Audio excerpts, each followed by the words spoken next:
Hi, everyone. Liz Doyle-Hermer, and welcome to the first in a series of weekly videos, all designed to connect you with an embodiment practice that will help you call up and amplify your best self state so that you can more effectively lead yourself as well as others to the outcomes, the goals you most deeply care about. So there's a series of steps involved in being able to do that. And what I would put forward as the first step, a foundational step, is this quality of self-awareness or self-observation. We cannot change what we can't see. And so to be able to call up and amplify our best self state as leaders, the first thing we need to be able to do is to have awareness around how we are currently being. How we are currently being in relationship to ourselves, in relationship to our thoughts, how we are currently being in relationship to our environment. And so that's the practice for today, is to learn to deepen a state of presence so we can observe ourselves. And the way I'm going to do that today, I'm going to share a series of videos all around presence. But the way I'm going to do it today is to share a model with you. So this is a model called the Wheel of Awareness. And it was created by a gentleman named Dan Siegel. He's a professor of psychiatry at UCLA. And he's also the director of the MindSight Institute.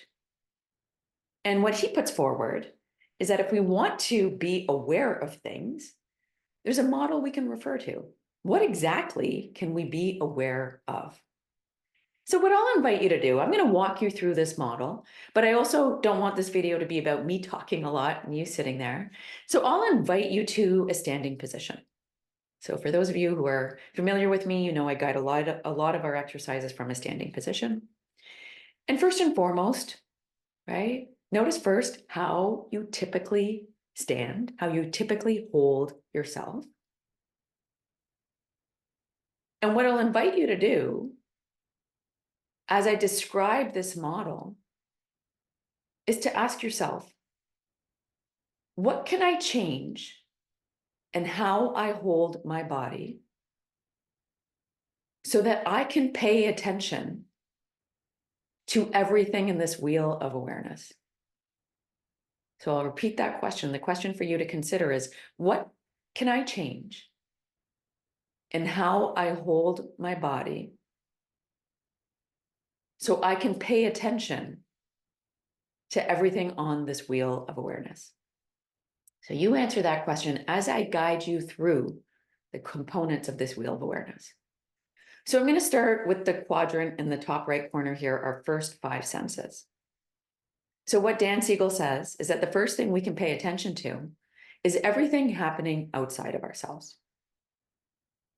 Everything we can perceive through touch, taste, smell, seeing, and hearing. Right? Our 5 senses. And asking for yourself, well, what would I change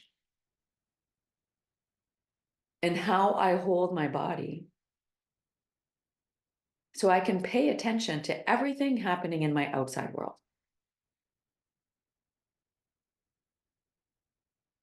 So I can see, hear,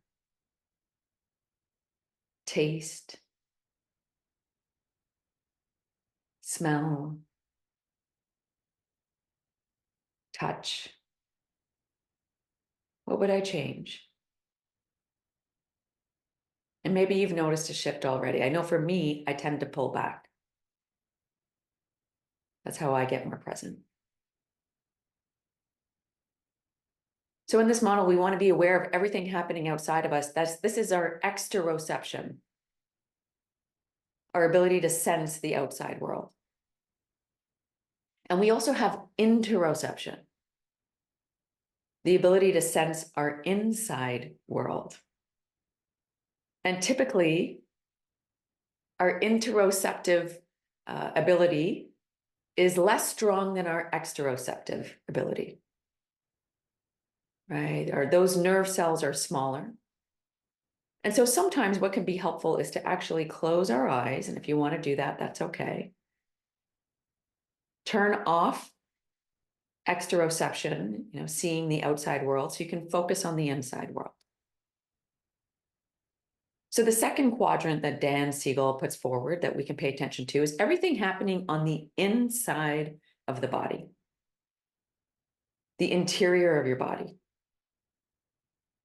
So maybe you need to close your eyes to do that. Eventually, over time, we want to be able to do this with eyes open. But maybe you need to close your eyes to do that and pay attention to what's happening on the interior of your body. So the way I like to imagine this is imagine you could turn your eyes 180 degrees inward, rotate them inward. And so your eyes are peering inside of you, looking around. And if they were to do that, what would they notice?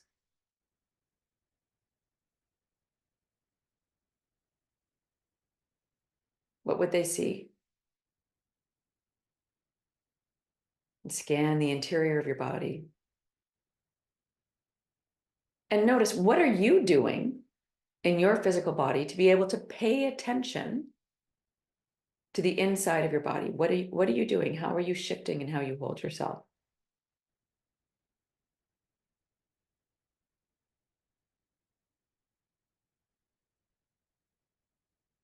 So we aren't just sensations on the inside of our body. I'm going to move to the third quadrant now on this wheel. We are also mental activities, right? We also have thoughts happening in our head.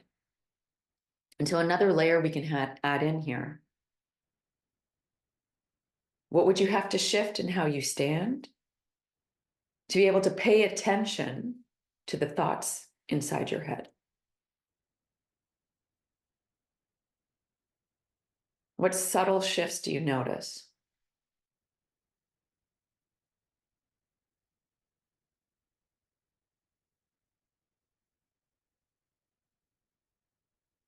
And finally, the fourth quadrant here is the quadrant of interconnectedness.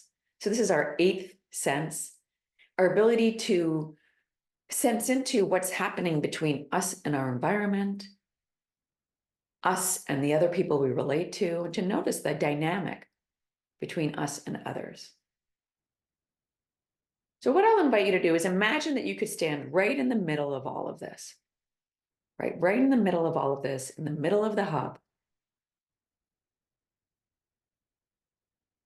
And again, ask yourself this question: if I wanted to pay attention to my outside world, my inside world, my thoughts, how I'm being in relationship with other people, how would you have to show up?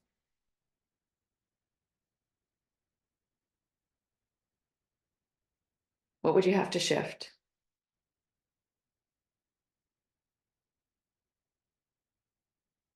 How would you have to breathe?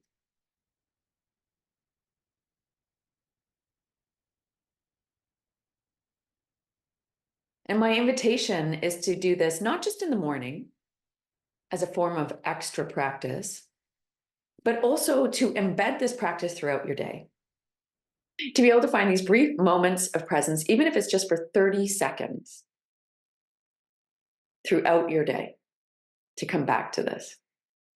So I'd love to hear your thoughts. What did you notice? What helps you find presence? Share that with me.